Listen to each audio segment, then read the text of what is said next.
En esta clase vamos a ver más en detalle lo que es el motherboard y con qué partes está compuesto. Una de las partes o los elementos que componen un motherboard son los conectores internos, que son los que se encargan de conectar los distintos dispositivos a la placa. Por ejemplo, el parallel ATA, el serial ATA, el front panel y otros. Uno de los conectores que estaba siempre presente en los modems es el ATA IDE, que se utilizaba para conectar a la computadora discos duros, grabadoras, lectoras de CD, DVD, entre otros. El conector IDE, que está integrado en el motherboard y por lo general posee dos conectores en el mother, o poseía, porque en los modems más nuevos la tecnología ya no está disponible. Este tipo de interfaz permite conectar hasta un máximo de 2 dispositivos por puerto mediante un cable tipo cinta correspondiente. De estos dos dispositivos, uno debe ser master, el segundo del cable, y el otro es slave, el primero. Esto es para que la controladora sepa a qué dispositivo enviar los datos y de cuál recibirlos. La configuración de los distintos discos se hace mediante jumpers. Entonces acá vemos en este gráfico cómo se conectaba el cable IDE al motherboard y cómo se conectaba a los discos. Entonces el primer disco es el primero viniendo de acá, o el segundo de la punta del cable es el maestro y este es el esclavo. Este conector permitía controlar dispositivos de almacenamiento masivo, unidades ópticas y unidades ATAPI, es decir, en esto entran también las unidades de cinta, y transfiere datos en paralelo. Por lo general la configuración viene precargada en la BIOS, usa una configuración maestro-esclavo para la conexión de dos dispositivos, es lo que veníamos diciendo. Entonces el conector de este lado va en el motherboard y el disco maestro y el disco esclavo. Igual esto se podía cambiar si en los jumpers en el disco se establecía cuál era el disco maestro y cuál era el disco esclavo. ¿Cuál es la ventaja de esta tecnología? La tecnología PATA. Una arquitectura paralela con un ancho de banda de hasta 133 MB. La PC o el motherboard tiene integrado el driver y el periférico disco duro unidad óptica tenía integrada también la otra parte del driver, es decir que la comunicación entre el mother y el dispositivo no requería de ningún driver especial de software, todo estaba a nivel de hardware. Aquí vemos las diferentes versiones desde el ATA 1 a la 7, donde iba desde los 11 megabytes por segundo con un cable de 40 hilos a los cables de 80 hilos con 133 megabytes por segundo o 1 gigabit por segundo, que es lo mismo. Luego tenemos los conectores SATA de Serial Advanced Technology Attachment.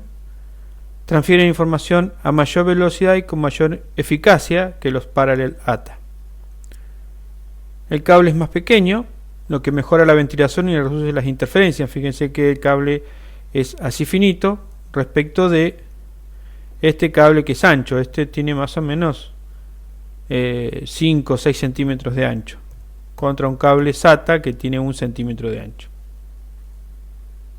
La computadora considera los dispositivos SATA como dispositivos maestros y solo admite un dispositivo por cable, es decir que en estos cables un extremo va conectado al disco y el otro extremo va conectado al mother y son indistintos, no hay posición específica y solamente puede haber un dispositivo por cable.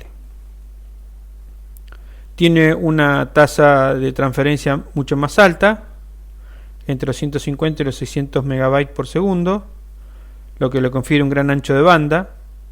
Los cables son más compactos, lo que mejora la ventilación interna. Y el conector tiene un diseño hot plug, es decir que tiene la capacidad de conectarse y desconectarse aún mientras el equipo esté encendido.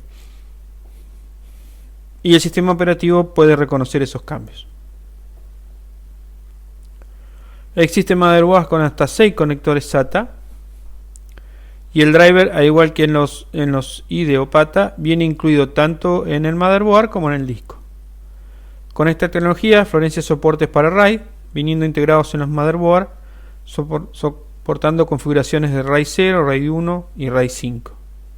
En algunos casos muy específicos también hasta RAID 1.0. Con el tiempo aparecen nuevas especificaciones que aumentan las velocidades de los dispositivos. Es así entonces que el SATA 1 tiene una velocidad de hasta 1.5 gigabits por segundo de transferencia, el SATA 2 tiene hasta 3 gigabits por segundo de transferencia y el SATA 3 hasta 6 gigabits por segundo de transferencia. Si bien todos son basados en la misma norma, no siempre es posible mezclar discos de una norma con controladoras de otra.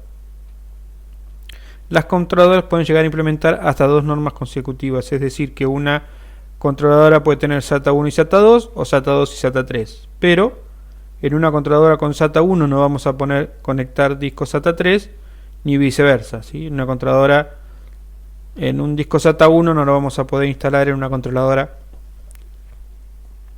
SATA 3. El panel frontal es el frente del gabinete y donde están las funciones de encendido, de reset o de reinicio y apagado, y también el control de las luces si el gabinete tiene algún sistema de display o de luces incorporado. El manual de cada motherboard indica cómo conectarlos correctamente. Algunos poseen conectores para USB o audio en el frente o también lectores de tarjetas de memoria. Dentro de los conectores internos también tenemos entonces los conectores de corrientes para el ventilador, que es un conector interno macho de 3 o 4 clavijas, de acuerdo a si tiene o no control de velocidad. Conectores de alimentación del motherboard y del procesador, es la parte que lo vamos a ver más adelante cuál es el conector de corriente, pero es lo que lleva toda energía a todos los circuitos integrados de la placa base. Y conector interno USB, los motherboards tienen estos conectores internos como una característica opcional. Es posible conectarles un bracket para contar con más puertos USB traseros. En estos conectores, como vemos acá, USB internos también podrían conectarse los puertos USB del panel frontal del gabinete. Conectores externos son todos aquellos que ya vienen integrados al motherboard. Entre ellos tenemos los conectores PS2, que la mayoría de los mother tienen 2 puertos de este tipo y son utilizados para conectar teclado y mouse. En algunos ya está desapareciendo y son reemplazados por puertos USB. Un puerto serie denominado COM, que transmite información bit a bit en forma secuencial y se utiliza para conectar impresoras y modems hasta algún más. Actualmente han sido reemplazados por los puertos USB. Quedan muchos dispositivos como las impresoras fiscales o algunos switch que necesitan de estos puertos para comunicarse o para poder conectarle una PC y hacer algún tipo de administración. Los puertos paralelo o LTP, uno era el primero, 2 el segundo, podía tener hasta 4 LTP por cada PC. Llamado puerto de impresión, porque en general lo que se conectaban eran las impresoras, aunque se ha creado para unidades removibles, se podían conectar cámaras, escáner, etc. Los bits viajaban en paralelo enviando un byte a la vez, es decir que si bien en el puerto COM eran en serie, es decir, un bit detrás de otro para mandar un byte, en este iba los 8 bits en paralelo y se podía mandar de a un byte a la vez. El conector VGA para conectar el monitor a la computadora, que viene integrado en el mother siempre y cuando venga con un chipset de video integrado en el mother. USB es un conector plug and play, suministra alimentación al periférico y en algunos casos no es necesario instalar drivers. Hay 3 tipos de USB: 1.1 con 12 megabits por segundo, USB 2 con 480 megabits por segundo y USB 3 con 1 gigabit por segundo. Entonces este puerto conector plug and play, porque podemos enchufar dispositivos y los sistemas los van a reconocer. automáticamente. Y como dicen en algunos casos, no hace falta instalar driver, por ejemplo teclados y mouse no requiere, o dispositivos de almacenamiento como los pendrive. Y las distintas velocidades son de acuerdo a cómo fue evolucionando el USB.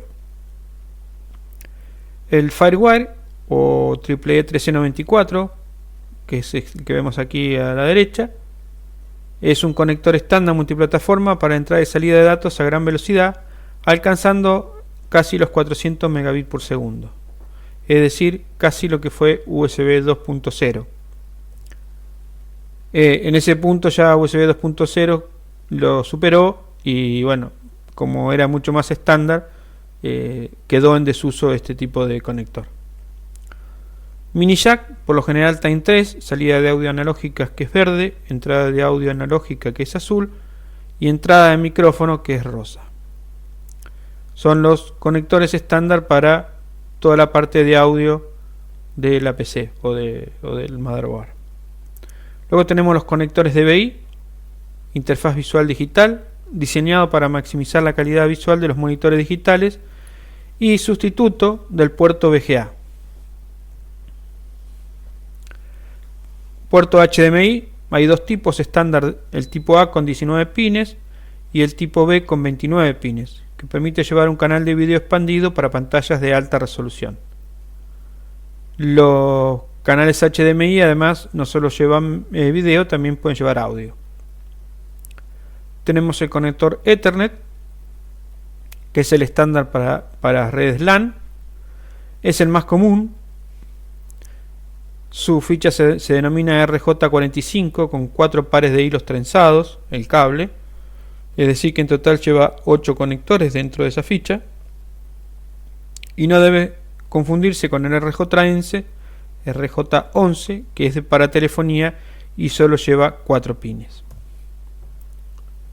Luego tenemos los zócalos de expansión. Los zócalos ISA fueron las primeras ranuras en usarse.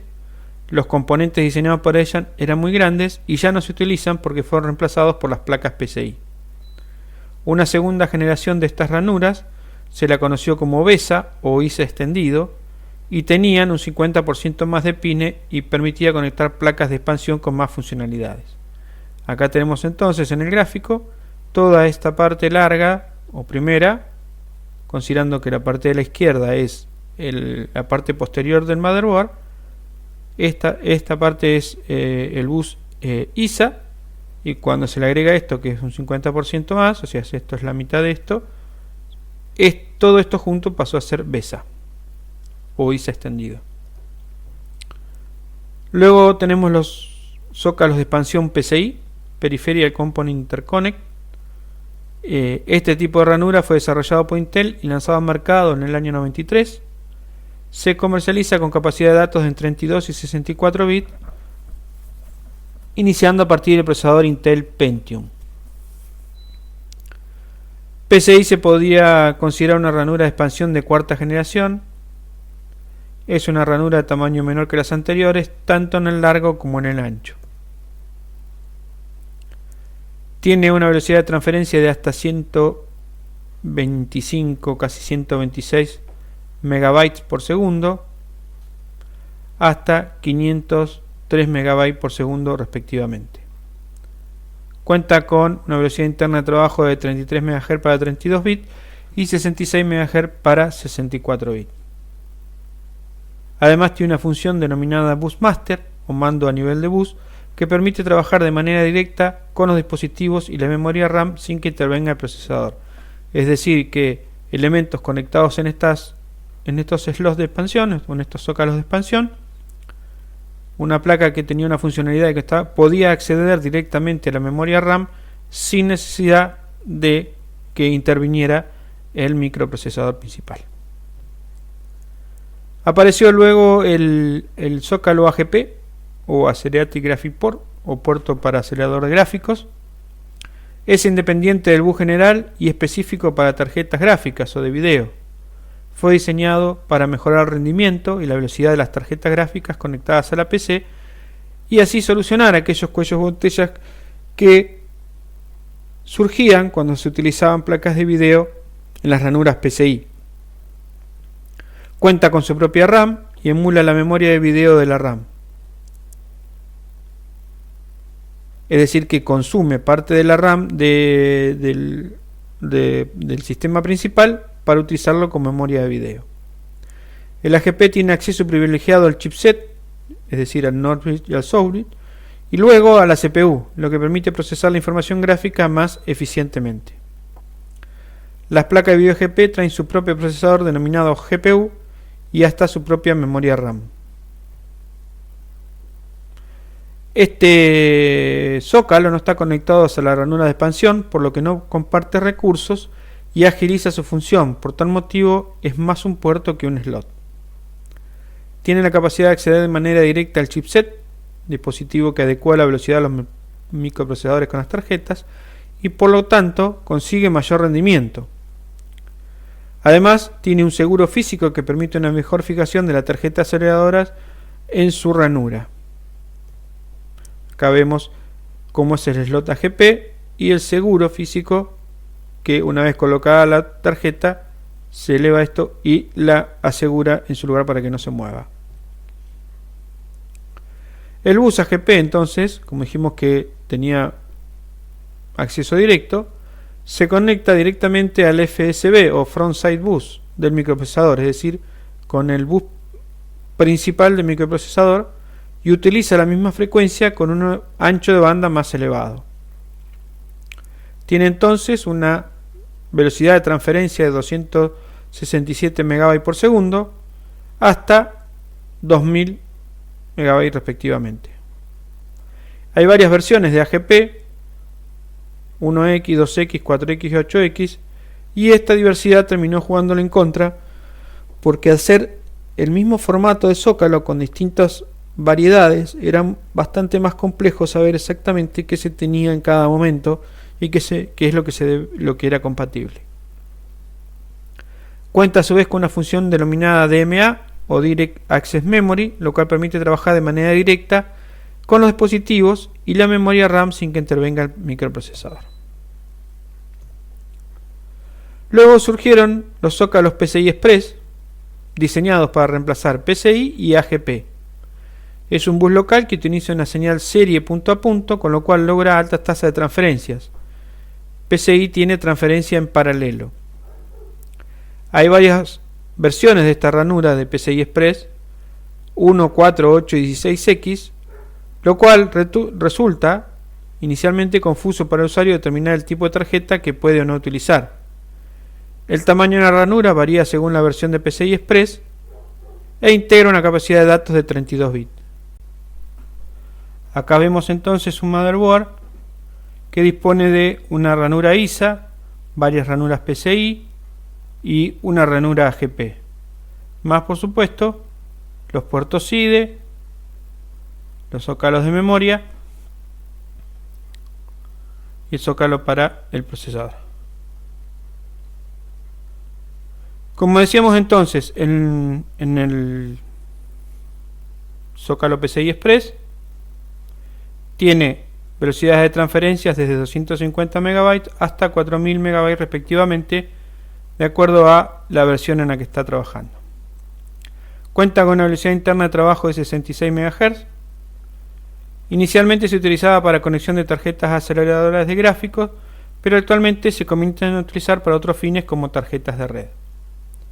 La ventaja de los PCI Express respecto a los AGP es que el tamaño del zócalo definía el modelo de trabajo, es decir, como dice acá el pie de la gráfica, este es un PCI Express de 4, este es uno de 16, un PCI Express de 1 y otro de 16. Independientemente de esto, en cualquier ranura se podía colocar una tarjeta de menor capacidad, es decir, una tarjeta PCI Express X1 se podría colocar en cualquiera de estas, y una X4 se podría colocar tanto en esta como en esta como en esta.